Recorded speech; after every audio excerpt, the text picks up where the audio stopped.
তো আমরা এখন পৌঁছে গেছি মোহনা। অ্যাকচুয়ালি ওল্ড দীঘায় নেমেছিলাম, তো নেমে ওখানে অনেক তাড়াতাড়ি নেমে গেছি, 5টা 20-র মধ্যে নেমে গেছি ওল্ড দীঘা। তো নেমে এখন আমরা মোহনায় আসলাম, মোহনা থেকে তারপরে আমরা রুম পেতে পেতে তো 9টা। তাই ভাবলাম একটু মোহনা একটু ঘুরে নিই, কারণ সকালে ছেলে করেছে কি হলো? ওই যে সমর কি করে এলো? ব্যাগটা কি করলো? কই ভাই কই? ব্যাগ ওই ওর কাঁধে। মাছের গন্ধ নেমে তো চলো আমরা এখন যাচ্ছি জাল তোলা দেখতে, ওখানে জাল তুলছেন।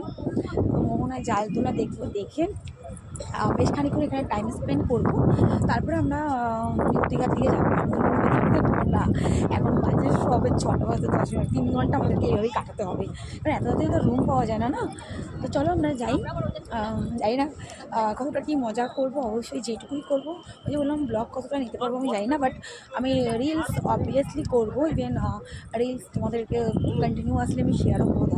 দেখো উল্টে পাল্টে একবার কাণ্ড যাচ্ছে, কারণ আজকে প্ল্যান আছে এখান থেকে বেরিয়ে এখান থেকে বেরিয়ে আর আমরা নিচের দিকে আসবো না, আবার সন্ধ্যের দিকে আসবো।